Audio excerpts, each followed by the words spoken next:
Hello everyone. So guys, आज का video बहुत ही ज़्यादा इंपॉर्टेंट होने वाला है।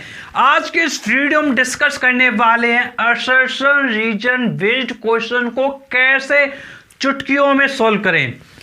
ये क्वेश्चंस देखने में बहुत ज़्यादा लेंदी होते हैं, बट अगर आप इसका कॉन्सेप्ट समझ गए तो चुटकियों में आप इसके आंसर क्या तुरंत कर लेंगे। चुटकी बजाओ और आंसर पाओ। बट बात यहां पर है, ये होगा कैसे आप क्वेश्चंस बहुत आसानी से कर पाएंगे। क्या इसका ट्रिक है, क्या इसका लॉजिक है, क्या इसका कॉन्सेप्ट है, इस वीडियो में मैं आपको पूरा का पूरा समझाने वाला हूं। तो इस वीडियो को आप पूरा देखते रहिए।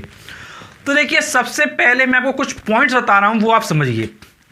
देखिए, जो आपका असर्शन रीजन क्वेश्चन होते हैं, तो पहला पॉइंट तो एक क्वेश्चन का जो साइज होता है, क्वेश्चन के साइज को देखकर डरना नहीं है। क्वेश्चन के साइज को देखकर क्या है, डरना नहीं है।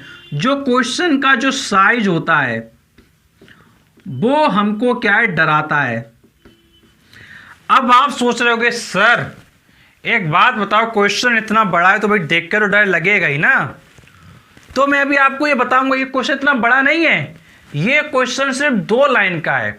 ये देखने में इतनी ज़्यादा लाइनें दिख रही हैं, ये इतना बड़ा क्वेश्चन नहीं है। ये सिर्फ 2 लाइन का क्वेश्चन है।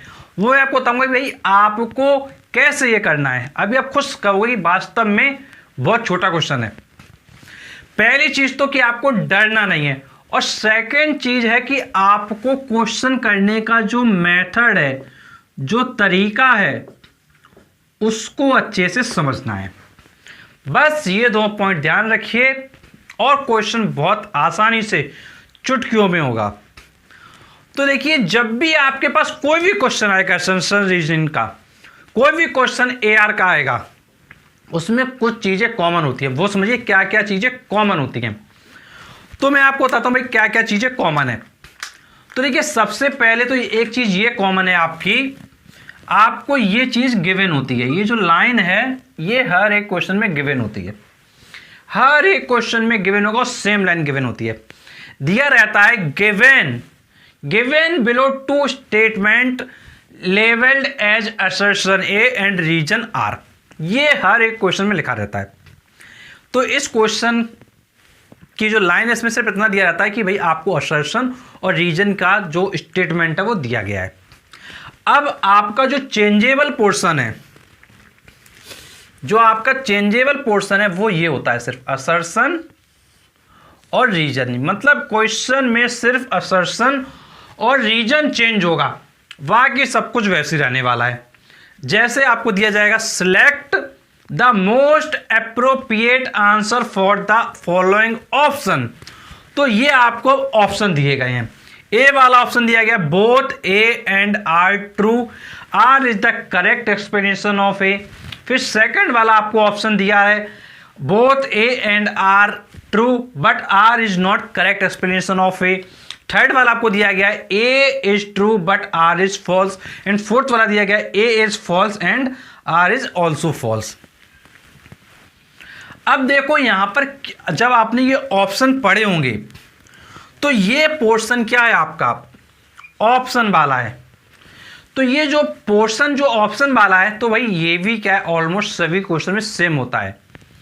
अब देखो, आपको क्या करना है, सिर्फ आपको असर्शन पढ़ना है और रीजन पढ़ना है। क्या करना है, सिर्फ आपको थर्ड पॉइंट पे ध्यान रखना है। आपको असर्शन पढ़ना है और रीजन पढ़ना है। सिर्फ इसको स्टडी करना है,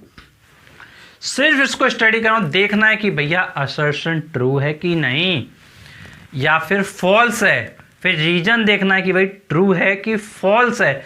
फिर आपको देखना है कि क्या आर ए को एक्सप्लेन करता है कि नहीं। बस इतना देखना है।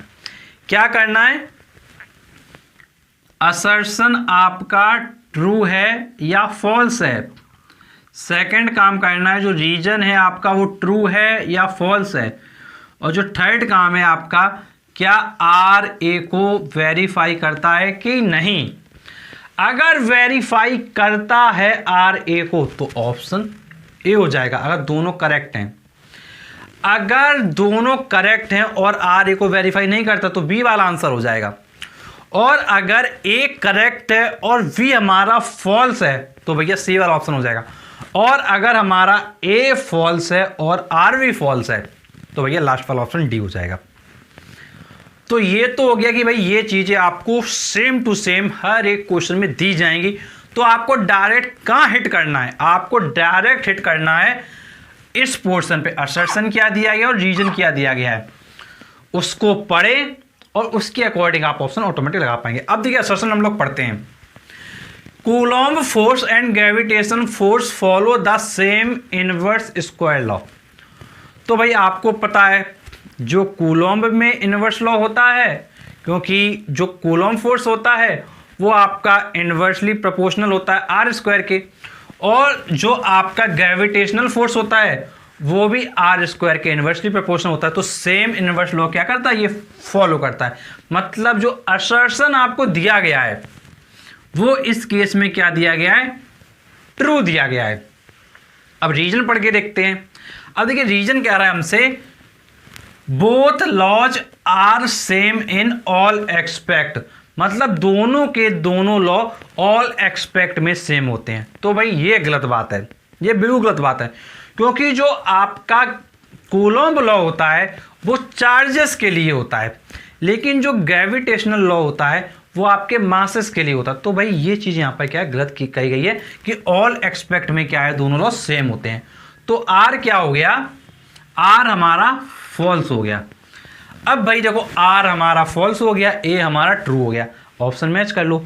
अब देखिए ए में और बी में दिया रहता है कि बोथ आर ट्रू, ए और बी में देखिए दोनों ट्रू दिए होते हैं, तो भाई ए आंसर कट गया और बी भी कट गया, मतलब ए वाला हमारा आंसर नहीं होगा, बी वाला नहीं होगा, क्योंकि दोनों इसमें ट्रू दिए होते हैं। अब देखिए थर्ड वाले में देखिए ए ट्रू दिया गया है और जो आर है वो फॉल्स दिया गया है, तो ये वाला ऑप्शन हमारा सी वाला क्या सही हो जाएगा। और लास्ट वाले में दोनों फॉल्स दिए गए हैं तो भैया ये भी कट गया, तो जो हमारा करेक्ट आंसर हो जाएगा वो ऑप्शन नंबर सी हो जाएगा।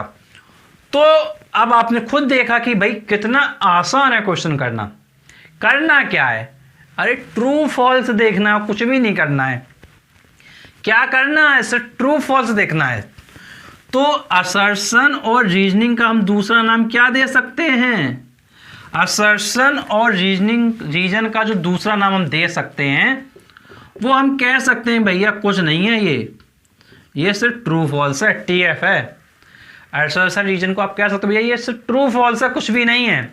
बहुत आसानी से आप ध्यान रखो, ए आर को एज आप ट्रू फॉल्स कह सकते हो, सिर्फ देखना है कौन सा सही है कौन सा गलत है।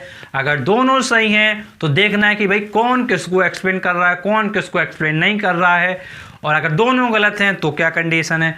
तो भाई इन्हीं चारों में से कोई ना कोई ऑप्शन होगा, ऑप्शन लगा दो आंसर आ गया। बस इसी तरीके से आपके सामने कोई भी असर्शन रीजन का क्वेश्चन आ जाए, हर एक क्वेश्चन कर लोगे। बस ध्यान ये रखना है आपको जो असर्शन दिया गया है और जो रीजन दिया गया है बस उसके बारे में अगर आपको नॉलेज है तो भैया ये क्वेश्चन इतना आसान है कि जितना आप समझ सको। जितना ये क्वेश्चन बड़ा दिख रहा है लेंदी, उतना ही इसका आंसर क्या छोटा होता है, बहुत ही स्मॉल होता है, क्योंकि सिर्फ पढ़ना है और देखना है कि भैया ट्रू है कि फॉल्स है, फिर से पढ़ना है देखना है कि ट्रू है कि फॉल्स है, और देखना है कि भाई आर जो है वो ए को एक्सप्लेन कर रहा है या फिर नहीं कर रहा है। बस इसको देखने के बाद आपके आंसर हो जाते हैं। तो बच्चों ऐसे वीडियोस पाने के लिए आप चैनल को जरूर सब्सक्राइब करें, नोटिफिकेशन बेल दबाएं, क्योंकि हम आपके लिए ऐसे इंटरेस्टिंग वीडियो लाते रहते हैं। चलिए मिलते हैं आपसे नेक्स्ट वीडियो में, तब तक के लिए शुक्रिया।